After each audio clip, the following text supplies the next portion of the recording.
Have you got your tea? Got your tea. We've got our tea. Where's mine gone? It's over here. Right, so this is a quick, or maybe not so quick, Les workshop video, which is all about this massive bike here, which is a Kawasaki Z1300 from 1970 something. No, 1980. 1980, right. Z1300 A2. A2. 6-cylinder, water cooled. Yeah. Massive old thing. Yeah. And it's one of your old customers. It is Sorry, not all, but well, he's old, but also long running.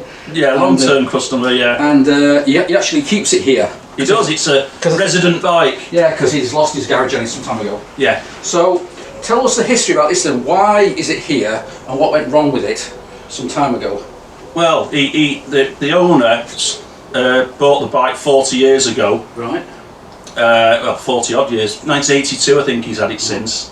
He had a second house in France, which the bike was there, stayed there for the last 40 years. Right. He's recently, well, about 5 years ago, he sold a house in France, brought the bike back to the UK, but his house in the UK didn't have a garage. So at the time, this workshop was pretty empty. Was, yeah. And he brought it to me to do some work. I said, well, just leave it here, because he only lives about half a mile up the road. I said, leave it here, when you want to ride it, just come and ride. And he actually put me on the insurance. So you could ride it as well? So I could ride it as well. And you do like these things, don't you? Oh, I've always wanted one of these. Yeah, I can't see my face. Oh, since I first rode one. It's too massively huge. That said, the owner's actually quite a big lad in these about. He's very tall, he's about 6'1", 6'2". Yeah, he's a big lad. Fit for his age. He's 80 in August. 80 in August, yeah. And he wants to ride this bike again. That's right. But he can't because last year sometime there was a problem. There was a problem. It was running rough and we had a problem with it, and it turned out it had a sticking inlet valve. Right. Due to the cam chain tensioner failing in the past. And they'd repaired the tensioner and the bike had run okay. But it steadily got worse, and to the point where I found the sticking inlet valve on number 6, and when I took the head off, it had actually split the valve guide. So we had to get the head up to Roger Upperton. He changed the valve guide and put a new valve in it. So basically, the timing slipped because the cam chain slipped. Yeah, the tensioner had backed off, and he was under the impression it had backed off a tooth, but it hadn't. It must have backed off more, because when I pulled the head off, there was witness marks on all the valve cutouts in the pistons. All the inlet valves had touched the pistons. So the valves were just kissing the pistons. And you could see where the witness marks. One particular one ended up. But all 1 to 5 were okay, but number 6 must have been a bit harder. Yeah. And it had slightly bent the valve, so it was inconsistent. Sometimes obviously it was shutting, and other times it wasn't. It was being stuck open, basically. It was sticking basically a little every now and again. So that meant once you realised that, cam's out, head off. Yeah, and it looked like the head gasket had started to fail. Right. And when I checked the head, there was about a 4th thou bow in it. Okay. So I had the head skimmed, checked the block was fine, and now we're in the middle of rebuilding it. But on obviously stripping the bike down, the original exhaust system just fell to bits. It's just the money to repair it would probably cost more than a replacement system, so he decided to go for this system on the bike, which is a Delcovic 6x2 stainless steel. So that'll never rot again. Camera here, so I can show you that in. Yeah, and it was a bit of a pain to fit. Yeah, you kindly came down and gave me a lift, because you really need 2 people for this, because it was a bit of a. Well, under normal circumstances, I probably could have managed on my own, but because of my illness, I can't lie down or kneel down. No. Still waiting for my hip replacement. Yeah. So you're waiting for hip replacement now. So that's the problem I've got. So you kindly came round a few weeks back and helped me to fit the exhaust. So we did that, and we thought, oh great, we're getting somewhere now. We put the head on, fantastic. We then came to put the cams in, and then put the cam chain on as well. And that's where it all went wrong. It all went wrong. Yeah. So what actually happened here, and this is unusual, this is a weird bike, a weird engine, because normally on most inline 4s, the sprocket which drives the cam chain is in the middle of the crank. Correct. But on this thing, it's not. No, it's off the secondary shaft. Yeah, there's a bevel shaft that which goes that way. Yeah. And then the drive sprocket for the camshaft is sorry, for the cam chain is sort of there. Yeah, down there. The actual chain's offset. It's a weird system. It is weird. I think they did it to keep the engine narrow. Yeah. Because I think and famously... it turned out you couldn't work out what was going on. So you invested about 10 quid in a little sort of camera. Actually, no, it was about 13 quid. Close, yeah. T-Mo special from China, but it worked. Yeah. And it's a little camera that you plug into your iPhone. A little ball scope camera, yeah. And so you can get it down there to see what was going on. And what it was, the cam chain was off to one side. It was. Obviously, it's no problem. We'll just sort of push it down a bit and get it over, but just wouldn't work. Just couldn't do it. Well, but the main problem was, obviously we couldn't see what we were doing. No, because it's right down there. The second problem I had, down there. I've now been diagnosed with arthritis in my hands, and I haven't got the dexterity in my hands to get in there. So I had a little thought about it, and I came up with a cunning plan. We made it too. And for once, it bloody worked. It did. I don't know where that cunning tool's gone. It's on the bench over there. It's on the bench over there. Let's have a look. Just next to the bench. This is the one time I make something and it bloody worked. So what we got here is this thing. So it's a bit of aluminium. Yeah. That's been shaped and drilled. I then stuck a little rod on it. You did. And threaded it, as you can see. And that little recess there on the end is the width of the cam chain. So what you ended up doing was, I couldn't use the whole width of this bit here because there's no room, because inside the cam chain it's quite narrow. Yeah. So using this little chain, this little rod, meant you can sort of waggle it around. But even then it didn't bloody work. No, because you didn't have much room side to side. No, so you had a cunning plan in turn. I was explaining to the customer, the owner of the bike, why I couldn't use this tool. Yeah. And in front of him, I just twisted the tool. Yeah. And it actually went under the chain and physically lifted it over. Yeah, onto the sprocket. And I said, bloody hell. I don't believe this. It's a miracle. It's a miracle. It's a miracle. Yeah. Yeah. So with that done, suddenly it's all good. You didn't have to keep tension on the cam chain while you put the cams back in. While the chain was on, I said, quick, pass me the camshafts. And we got them all in, and here we are. And here we are. Now, then things had to stop because you need to re-shim a couple of the valve clearances. Yeah, I'd worked out all the valve shims and obviously fitted all the shims before the cams. Yeah. 10 are correct. Yeah. In tolerance, and two are slightly too big, the clearances. And unlike the Z1000 and the Z1100s, this needs a special shimmy tool, which we didn't have, isn't really available anymore. I tried a cheap one. Was checking the valve clearances before we found the problem with the sticky valve. Yeah. I bought a cheap valve tool. And it was rubbish. Rubbish, yeah. So then you got a bit lucky because your friends and our friends at Z Power. Yeah. So hang on, I'll have a look round, see what I can find. The lads at Z Power have sorted it, come up trumps again, yeah. And in the mists of time back in the day, in some dark corner of their storage warehouse, they found you one. Yeah. And it should have cost, what was it, 60 odd quid? It should have been about 58 quid. Yeah. Plus the postage, so over 60 quid. Yeah. But to you, sir... And they discussed it on the phone between them, Dave and Phil, and they said, you can have it for 20 quid. Plus all right, brilliant. So they posted it yesterday. That conversation was last Friday mid-afternoon. Yeah. Saturday morning. It arrived. To be honest, it's a bit disappointing because if you look at that, it actually doesn't look like much. That's all you get. That's the part there. That's where it's cut out. That's the tool. A little bit of surface rust on it, but it's been stood in the workshop for 50 years. 50 years, yeah. Yeah. So it works apparently by, you said, you stick it in there and then you turn the engine backwards. It's like the Z1. You've got to open the valve with the cam. Yeah. So insert the tool and then turn the camshaft away. And it keeps it depressed. And then this keeps the valve depressed while which allows you to out. Yeah, right. Yeah. So that's what's going to happen next. That's why I'm here today. Next. Yeah. So now, this is quite an interesting project. It's been going on for quite a while. And what's also interesting is it wasn't without drama, shall we say, because on the day you said, right, we've got to take this head over to not Dave Marston, over to Roger Upperton in Leeds. Yeah, in Leeds, down the M62. Yes. The owner said, no problem, I've got a nice new car. we'll go together. Yes. So you jump in the car, off you go. You're going down the M62 over the Pennines. Yes. And then you're chatting away. Then the conversation suddenly stopped. Yes. When we'd been chatting since we left here. Yes. And we'd obviously looking ahead. Yeah.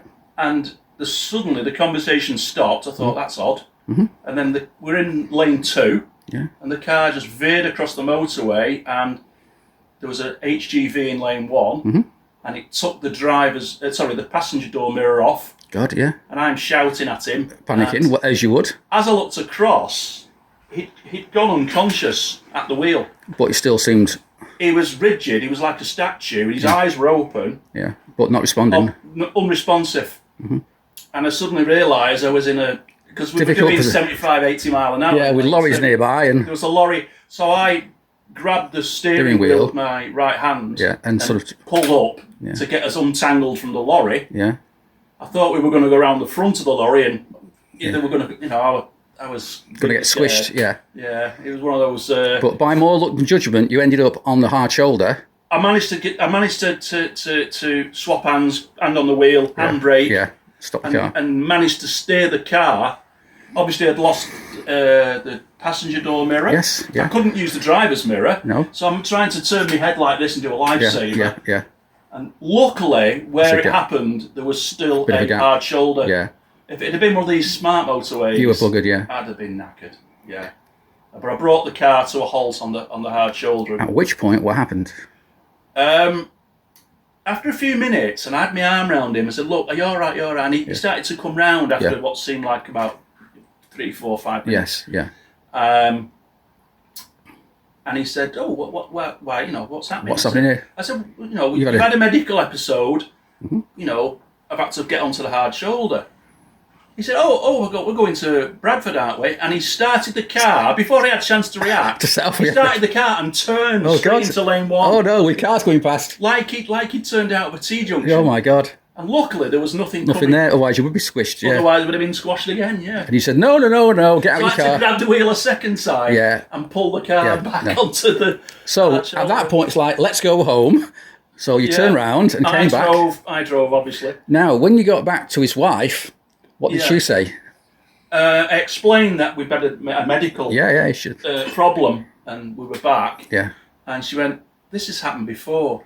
Yeah. It's like, what? At which point I was in shock. Yeah. What? Okay. I was really upset and I was in shock and I just exploded. Yeah. The cork came out of the bottle. She shouldn't be bloody driving, yeah. And I basically, a few weeks earlier, he'd sort of done the same and gone off the road, gone into a hedge on a country lane. Yeah. And so I went. He should not be driving, yeah. You've let me get in a car with your husband. Blah blah blah. But the end result of all that was, it turned out he had an undiagnosed condition. It turned out he had epilepsy. Epilepsy, yeah. Which you never knew about. No, it didn't. License was taken off him for a year. Yeah. And he got it back October last year. Yeah. Because he's now on medication, whatever. He's completely fine now. Yeah. He's driving again now. Which is why he wants to get this thing. And he wants to ride this, yeah. And he came to see me a month or so back, maybe 6 weeks ago, and said that he was itching to ride this year, and because he's 80 in August. He told me. So. Work on Drew's project bike has sort of been put to one side while I concentrate on this. Yeah, when it comes to Drew's project, the paintwork's now gone off for paint some time ago. Yeah. And the big issue you had was you got this big ECU box, which is, it's got to go somewhere. Yes. And it ended up going inside the seat hump, underneath the seat. Yeah, I came up with this little So we had to cut out a section of the steel seat base. We cut out a section of the seat base and inserted the ECU into the seat hump. It's a big old thing, but so hopefully that'll work out. It seems to have worked out quite well. It's not ideal because if you want to lift the seat up, you'd have to unplug the wiring, but... There's enough slack in the wiring, so when you lift the seat, it's fine. Yeah. So that's what's happening there. But so today then, we're just going to use this very, expensive, even for £20, it's quite expensive for... The tool arrived Saturday morning, which was, and today's Monday morning. Yeah, and there it is. So the plan today was to come in here... Just did us two. And adjust these two shims, and then I can clean up the valve cover, which is down there. Yeah. and refit the valve cover. Yeah, and then do the. You then got to do the. Yeah, the radiator's next to go on. Yeah. I need a genuine hose clip. Yeah. And I'm finding it difficult to find one. Yeah. Yeah, this engine is a bit weird. I mean, when we put the head on, it has this weird. I mean, you can't see it now because it's behind there.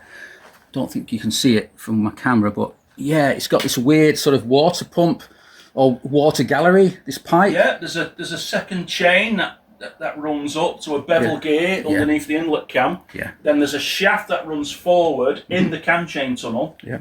And it drives the water pump, which is on the front of the cylinder block. It's just very fiddly, and it's like, who designed this, Mr. Kawasaki? I think it was all done to try and keep the engine narrow. Yeah. I can see why they've done it, because famously these engines are about 2 inches narrower than a CBX. Right, but yeah, it's quite complicated. And fiddly. I mean, it would have been amazing in 1978, whatever, but. Yeah. Well, the first dealers I worked for when I was 19 and a half, going on 20, I was headhunted by the local Kawasaki dealer. And one of the first jobs I did was rebuilding one of these. All right. Because the very first A1 models had a very shallow sump. And it turned out that when you accelerated hard, the oil went the wrong way. Went to the back of the engine, and the oil pickup got starved. Yeah. And you could get problems, obviously, losing oil pressure and damaging your cranks. Yeah, my VMAX was like that. If you accelerate really hard, the oil light came on. But that was because the sender was at the front of the sump, but the pickup was at the back. Yeah. So you actually were all right, you know. Because it was the oil sender light in the lights. Yeah. Well, it's famously Z1s have had the same problem. Yeah. And they put a little gate in to stop the oil coming to the back of the engine. But yeah, the later model, this is an A2. I think this will have the deep sump. Which they changed the pickup and so it cured that problem. Right. So there's a quick overview of this massive old beast of a bike, little bus of a bike. Yeah. Hopefully we can get it together for the owner and he'll be happy. There's that little tool being used. Yeah, that's the tool there. I've got to open the valve and then that inserts in. Yeah, just turn the engine over backwards, whatever. Yeah, and that's all we need to do the job. So there's a quick, not so quick. Look at this, quite a rare bike now, I guess. Kawasaki Z. Yeah, they're quite rare. Yeah. 1300 A2. Especially in this what should we say, unrestored condition. Yeah, it's all original. It's all original. I mean, where's the tank? It's here somewhere. The tank's over there under that. There. It's not in bad condition. Quite a similar colour actually to mine. I think it is the same there's colour. There's Mark II. There you go. Mark II. There's a big dent on the right-hand side of the tank, so you're looking at the good side. Oh, well, that's fine. That's fine. And there's the rad, about to go on. Yeah, just and there's clean the that cam up. cover, needs a bit of cleaning up maybe. It could do a repainting really, but he's not paying me to do that. No, well, he wants it going. I mean, in 500 mile, I'd need to pull the cover off to recheck the valves and re-sort the head. Yeah. So at that point, in the winter, we could probably paint the valve cover. Okay. But for now, I want to get it finished so we can ride it. Right, okay, so let's finish our tea off and we'll get that done. And then we can have a celebratory cup of tea afterwards once the shims are done. Correct. And my little tool here actually did the job for once. I'm very proud of that. It did. Right, so on that note then, we'll end it here. So thanks for watching and cheers. See you again.